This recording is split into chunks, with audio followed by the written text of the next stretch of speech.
I like all of the categories that are here except for one. Take a guess as to which one I don't like.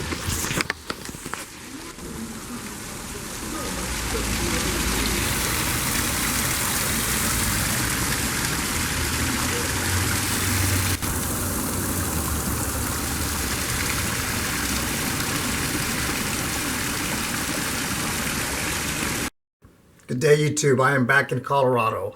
Are you thinking of re-enlisting in the military, regardless of branch? That is a decision that you're going to have to make. It's easier if you've served 4 years and say, hey, you know what, I think my time is up. I want to move on and do something else. That's pretty simple. However, if you have 8 years invested, 10 years or 12 or something like that, what are you going to lose if you separate and just move on to the civilian world? I would say that's a tougher decision. I joined the Air Force thinking I was going to do 4 years, and I would tell people I was going to do 4 years and move on and go back to Los Angeles. Then I opened my eyes, realized Air Force for me is a great combination, and I'm going to continue to serve. I retrained and I wanted to re-enlist. However, I was told I could only extend. Eventually, I re-enlisted, and that was a good decision for me. You have to do what's best for yourself. There is no one answer that goes across for everybody, regardless of branch, regardless of how many years you have served. The best thing that I can say is plan and do what's best for yourself. If you are married, always discuss that with your spouse and make that decision together.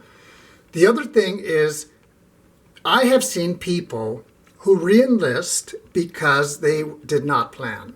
And that's not a good thing. They dislike their job. They didn't get any training or education to use on the civilian side. They're miserable, and they have 4 years in. So they're going to re-enlist for another 4 years. And that happens often. The best thing that we can do as individuals, like I said, is plan.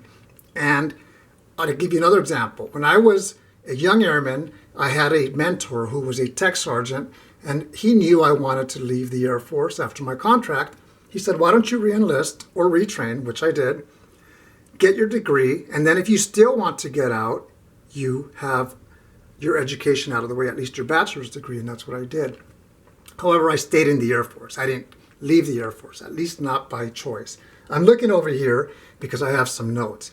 For the Air Force, if you want to re-enlist, it's not automatic. In other words, you have to be recommended to re-enlist, and that comes by doing a good job. Your performance is going to either open doors or say, you know what, this person's not a good fit for us, and you're going to be asked to leave after your contract.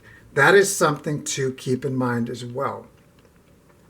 One of the things that I do recommend is review your branch benefits fact sheet. The Air Force has one that they publish every year, and it has all of the benefits that we as Air Force members get. I'm sure other branches have that as well, so do the research. What are you going to gain by re-enlisting, or what are you going to lose if you decide to separate? For some people, it's a transition where they use the military to do their time, 4 years, 6 years, or whatever, then they move on and never look back, and it works out for them. For others, they may decide, you know what, the Air Force long-term career is good for me. So one thing that I have seen, and people ask me this often, is this. Can I go reserve or guard, and then if I like it, go active duty later? That's really tough to do. And there aren't many AGR slots like the slot that I'm in right now, which is going to end next summer in 2018. So it's very tough to go guard or reserve and then go active duty, regular active duty. It's easier to do the other thing. So let's say you are active duty and then you want to leave or go straight into the Guard or Reserve, you can do that. If you decide to separate after 4 years, 6 years, 10 years, or whatever number of years, and go civilian, you can do that obviously. Down the road, let's say 2 years later, you may think, hey, I wish I would have stayed in at least in the reserves or guard. You could do that. However, you're going to have to contact a Guard or Reserve recruiter, and he or she will walk you through. You have to be medically fit. You have to meet all the entry qualifications as if you were coming in brand new, just like you did the first time. So the million-dollar question is, what are you going to do? Are you going to re-enlist when your contract is up, or are you going to separate and do something else? Do what's best for yourself ask questions, research, be prepared, make it happen.